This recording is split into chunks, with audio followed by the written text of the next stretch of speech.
Alright, here's another farm update. It's late August 2022 and I'm here at one of our ponds. Just gonna walk around, take a look. We've been weed whacking the property for about the past 2 to 3 months now. And this is the area where we're gonna start weed whacking this week. This pond was dug a year ago. And it was an area of the property that was always soggy. And there's actually a shrub right in the middle there. And you could stand under that shrub and it was almost like you're standing on a raft. You could feel the raft moving back and forth. So the soil obviously had a lot of water, almost like there was a layer of water underneath the soil. So as soon as we removed the soil from this area, I mean, it's just kind of a race against time before it filled back up with water. There's the spillway heading off that direction. So some nice aguaje palms right here. We've got a little bit of tropical kudzu growing in this area of the property.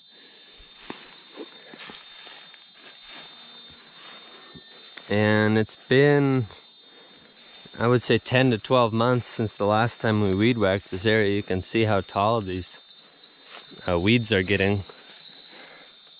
This shrub here is what they call shilka. It's one of the most common weeds. It's all over this section of the property.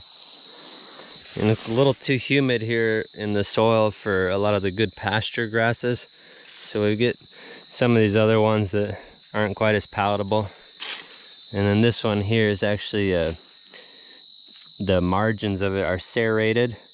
So if you brush up against it going the wrong way, it will cut you. And it's really not a great grass to have. Even, especially if you have like dairy cows, they won't like it because their udders can rub up against it and it cuts their udders. This little ice cream bean tree right here. So we really do a lot of neglect here on the property. Not because we want to, just because we've got a very steep property and you can't really get a tractor into here. It's not feasible. First of all, there's no access. And even if there were, you'd probably roll the tractor because we have some extremely steep slopes like that one up there. And there's also really soggy areas. We're here in the peak of the dry season and the soil here is still saturated.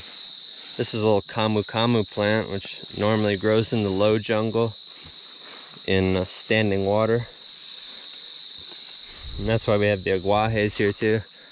There are some coconuts that are able to hang in there. There's a nice mango here. I guess over here I'm off to the side a little bit from where the water flows, so the soil's not as soggy. There's a pihuayo palm.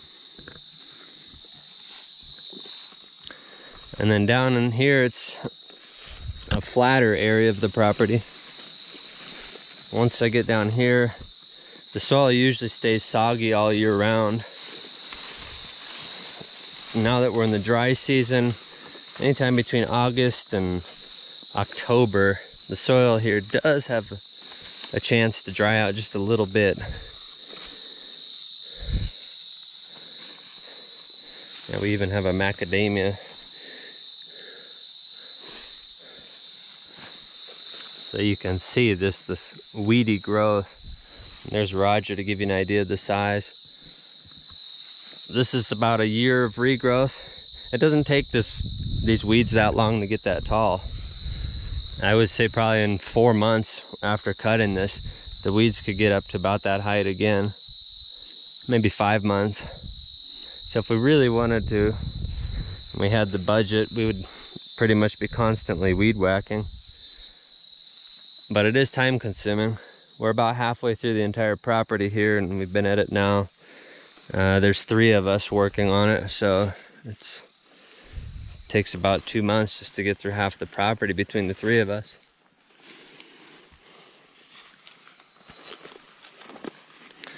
You can see there's some aguaje palms. So now I'm gonna step out here. And this is an area that we just got done weed whacking this past week. You can see once we get through it, there's a big difference. The property is a lot more accessible. And we're recycling the biomass. So all those weeds you just saw, now they're down on the ground serving as a mulch. Ideally we do this during the rainy season, but then you're constrained with the rain. You can't come out and weed whack during the rainy season. So, but yeah, normally we try and do this twice a year, just to cycle the biomass. We'll chop and drop, recycle the nutrients. And now these trees are all mulched. These are the aguaje palms, mostly found in swampy areas. The soil here is actually really soggy. And during the rainy season, it's pretty much inundated. Right now it's dried out just a little bit.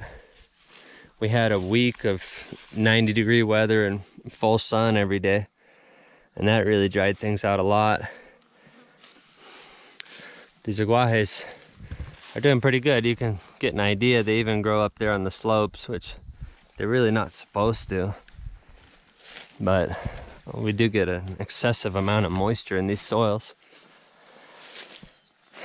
And then you can see up there, that upper slope, a lot of the trees are more stunted over towards the house. And then this slope right up there is probably the least amount of growth we've had on the entire property, just in that little spot up there. And then as you get down here, there's too much water for certain species. The soil's a little too wet. So we planted these aguaje palms, and they seem to like it.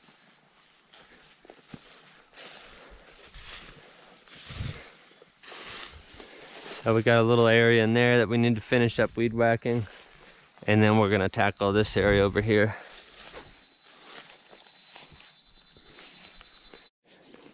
Here's another pond that we dug last year. You can see we're able to have aguaje really high up here in the landscape on these hills. And all the way down there too. So the trees actually look pretty healthy down here on this lower slope. But then on the upper slope here, they're all pretty much stunted. And right here behind me too on this upper slope, the trees are very stunted. I think that's a problem.